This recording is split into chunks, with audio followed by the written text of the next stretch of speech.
Assalamualaikum warahmatullahi wabarakatuh. Halo, apa kabar saudara-saudaraku semua dimanapun Anda berada. Kembali lagi di channel Mistik Passer. Kali ini saya akan menceritakan kisah Datu Landak, sang pendiri Masjid Keramat Al-Karomah Martapura. Karomah dan kualatnya, ada kisah terkenal dari Martapura, kisah mihrab Paimaman, Masjid Al-Karomah Martapura yang terdahulu. Menurut para alim ulama di situ tempat Datu Landak sholat dengan mengikut Imam Sayyiduna wa Habibuna Muhammad alaihi salam. Ada juga yang menyatakan Datu Kelampayan dan Rasulullah Shallallahu alaihi wasallam sholat berjamaah. Cerita saat masjid direnovasi dan dilebarkan tempat imam atau mihrab itu tidak bisa dipindah atau dihancurkan. Sedangkan yang lainnya sudah dihancurkan direnovasi. Jadi setelah itu semua sepakat tempat imam yang dulu tidak dihancurkan, tapi ditutup oleh kaca saja. Banyak yang berpendapat tempat itu mulia, karena Rasulullah pernah sholat mengimami di situ, dan di situ tempat yang mustajab buat berdoa. Wallahualam bisawab. Sejarah Masjid Al-Karomah Martapura dan manakib Datu Landak Syekh Muhammad Afif Al-Banjari. Kisah Datu Landak. Datu Landak yang nama asli beliau adalah Syekh Muhammad Afif, lahir di desa dalam pagar Martapura, Kabupaten Banjar, Kalimantan Selatan. Silsilah beliau adalah Syekh Muhammad Afif bin Anang Mahmud bin Jamaluddin bin Kiai di Pasunda bin Pardi, Pangeran di Panegoro.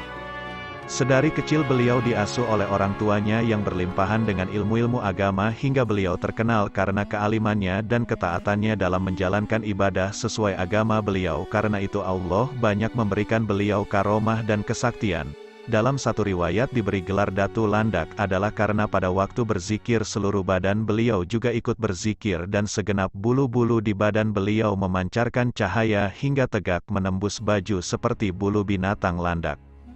Pada tahun 1897 masyarakat Martapura ingin mendirikan Masjid Jami yang sekarang digantikan nama Masjid Al-Karomah. Kemudian para pengurusnya dipilih masyarakat adalah Haji Muhammad Nasir, Haji Muhammad Taher atau Datu Kaya dan Haji Muhammad Afif atau Datu Landak yang didukung oleh Raden Temenggung Kesumayuda dan Mufti Haji Muhammad Nur. Datu Landak diberikan kepercayaan untuk mencari kayu ulin atau kayu besi yang nantinya akan dijadikan tiang soko utama masjid tersebut, dengan ditemani oleh Haji Muhammad Khalid bin Yahya, Haji Muhammad Idrus dan Lotoh atau M. Hotah. 3 orang yang menemani Datu Landak adalah keponakan beliau sendiri. Berangkatlah mereka ke pedalaman Kalimantan Tengah. Berbagai macam rintangan dapat mereka atasi sampai mereka bertemu dengan masyarakat pedalaman, yaitu suku Dayak. Beliau kemudian meminta izin kepada masyarakat Dayak untuk mengambil kayu ulin yang terdapat di daerah situ. Pemimpin adat suku Dayak memperbolehkan beliau mengambil kayu ulin tersebut dengan syarat beliau harus mengalahkan mereka.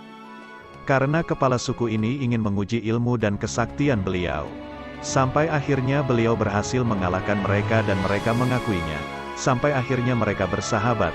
Akhirnya berkat kesabaran dan kegigihan beliau bersama teman-temannya akhirnya mereka menemukan kayu ulin tersebut dan sangat besar. Menurut satu riwayat kayu ulin tersebut bukan ditebang seperti biasa tapi cuma dicabut begitu saja dengan tangannya, kemudian ditarik beliau dengan kedua belah tangannya sampai ke Sungai Barito. Setelah diikat kayu itu pun dihanyutkan di Sungai Barito. Konon bekas geseran batang pohon yang beliau tarik atau seret itu menjadi sungai kecil yang mengeluarkan intan yang sangat banyak sekali. Oleh beliau intan-intan tersebut dikumpulkan dan ditanam kembali ke dalam tanah dan di sekelilingnya beliau pagar dengan rumpun bamban. Setelah itu beliau bersama 3 keponakannya kembali ke kampung dalam pagar Martapura. Pada hari yang telah disepakati, yaitu tepatnya pada hari Minggu, diputuskan untuk memancangkan atau mendirikan 4 tiang utama.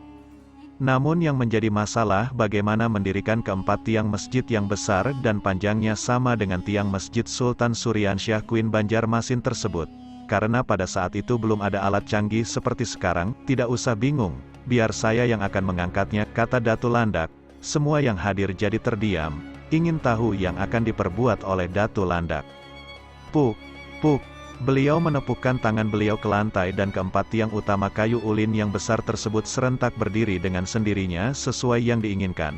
Menyaksikan hal tersebut masyarakat yang hadir pada saat itu serentak mengucapkan, Allahu Akbar.